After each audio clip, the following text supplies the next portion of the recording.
Bonjour à tous, c'est Morgane. Aujourd'hui on se retrouve pour une nouvelle chronique. Alors en fait ça va plutôt être une présentation de magazines japonais pour faire suite à certaines suggestions que vous avez faites dans des commentaires sur de précédentes vidéos. J'ai décidé de prendre le temps par une série de vidéos justement de présenter les principaux magazines autour du manga mais aussi du Super Sentai au Japon. Donc c'est une série au long cours à venir et aujourd'hui je vais vous présenter Télébi-kun. On y va. Alors Télébi-kun, c'est une institution au Japon. Donc, c'est un magazine mensuel que l'on peut retrouver dans les kiosques, qui est très largement distribué. Alors le coût au numéro peut varier, mais grosso modo 880 yens, ça fait à peu près 7,50 €, et qui sort à chaque début de mois. C'est vraiment le premier ou le 2 de chaque mois où les petits japonais vont l'acheter fiévreusement pour avoir les dernières informations sur les séries de Super Sentai. Donc là notamment c'est Kyulenja qui fait la couverture et puis la série Kamen Rider du moment. Le gros focus de Télébi-kun c'est vraiment sur ces séries là, même si quand on regardera le contenu il évoque aussi d'autres séries. Alors vous n'avez pas seulement ce magazine là, en fait en pratique quand vous l'achetez il y a toujours un bonus. Oh, c'est un masque de la nouvelle série de Kamen Rider. Donc en fait il y a tout le temps des bonus et on va regarder ensemble quels sont les bonus en question. C'est aussi un des arguments d'achat au Japon pour les petits japonais, parce que finalement c'est au magazine qui va proposer les meilleurs bonus, aussi des bonus exclusifs. Alors des bonus exclusifs en fait il y en a avec les principaux magazines destinés aux enfants, on le verra. Donc là en l'occurrence on voit tout de suite accroché, voilà, une médaille pour jouer en fait au petit jeu d'arcade pour enfants autour de Kamen Rider.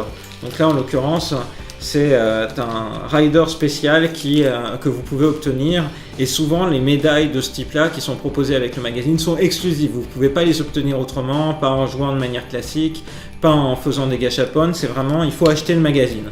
C'est aussi une des raisons pour lesquelles ce type de magazine se retrouve souvent en rupture, parce que les petits japonais courent dans leur magasin pour les acheter. Ce que vous avez aussi ensuite, je pourrais me cosplayer ou faire en sorte que nos neveux Gundam Matisse et Max Craft se transforment, alors soit en Kamen Rider, soit en Kyulenja. On verra la suite du masque un petit peu plus tard. Et ensuite, on a la suite du costume pour enfants qui est proposée. Donc, le magazine, quand on l'ouvre, eh bien, on voit, c'est la suite du masque. Vous pouvez vraiment vous faire le nouveau mode de Kamen Rider, en fait, son nouveau masque. Et puis également, en fait, vous faire le masque du nouveau Kyulenja qui vient d'apparaître, donc qui est Koguma Sky Blue, qui est donc le nouveau Kyulenja qui apparaît ce mois-ci. Donc là, je tourne cette vidéo au mois d'avril. Là, on regarde le numéro en fait qui est étiqueté 5 dans l'année, numéro du mois de mai, qui est donc sorti le 1er ou le 2 avril, j'ai plus mémoire de la date exacte, et qui présente du coup les principaux événements qui vont se passer au cours du mois d'avril. Et les principaux événements, eh bien, c'est l'apparition de deux nouveaux Kyulenja. Bon, ils étaient censés être 9, mais ils sont déjà 11. Donc, d'une part, Ryu Commander, et puis ensuite, Goguma Sky Blue. Donc, les deux nouveaux Kyulenja qui apparaissent sont teasés en fait dans les pages de ce magazine-là. Et le magazine commence tout de suite en fait par des pages sur les épisodes qui vont passer. Donc les premiers épisodes, ceux qui sont le plus proches de la date de parution du magazine, bénéficient d'une mise en avant beaucoup plus importante. Donc là par exemple, c'est des scènes, quand vous ouvrez le magazine, vous ne les avez pas encore vues parce que les épisodes ne sont pas encore sortis. C'est des scènes des épisodes des 2 premières semaines d'avril. Ensuite avec des dessins qui sont attractifs, on voit c'est vraiment à la japonaise, il y a des écritures un petit peu dans tous les sens mais très dynamiques. Et ensuite l'apparition d'un autre personnage qui fait ses premiers pas dans un épisode qui apparaît un peu plus tard au cours du mois d'avril. Bref, le magazine tease vraiment à la fois les principaux éléments d'intrigue et puis ce qui va pouvoir se passer plus tard.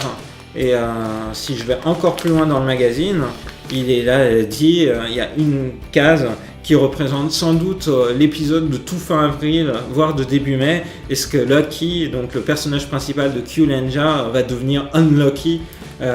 C'est l'objet d'une intrigue à venir. Bref, il y a pas mal de pages qui sont consacrées ainsi à teaser les principaux événements. Donc là, cette fois-ci, c'était Kyulenja qui intervenait au début.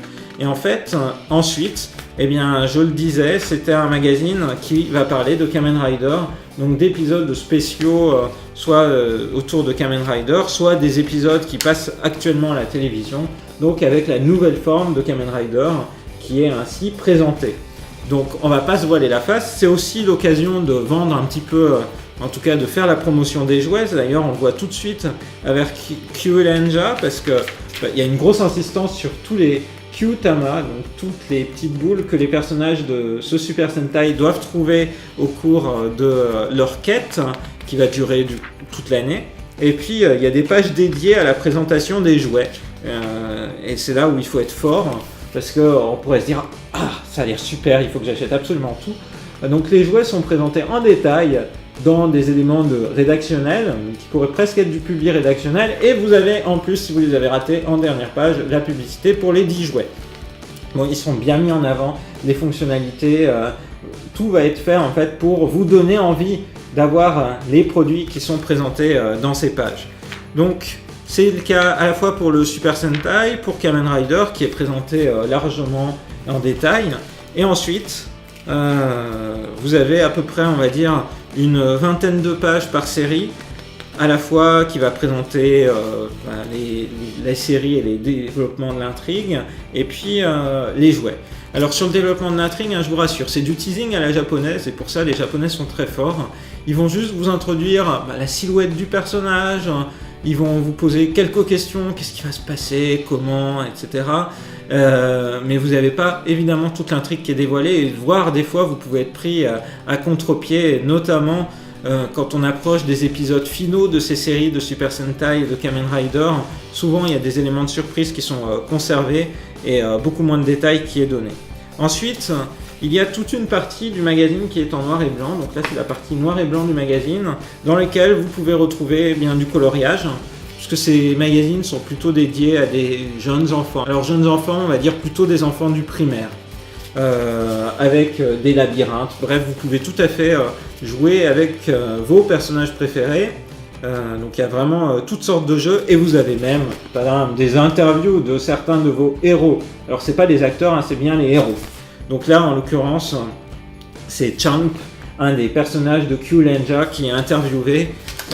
Nul besoin de vous dire que les questions sont évidemment liées au développement de l'intrigue passée et à venir. Donc c'est aussi un moyen de faire vivre l'intrigue, pas seulement à travers les épisodes qui sont diffusés chaque semaine au Japon, mais également en fait à travers ce type d'interview. C'est plutôt bien fait, et en tout cas bien meilleur que tout ce qu'on a pu vivre à une époque.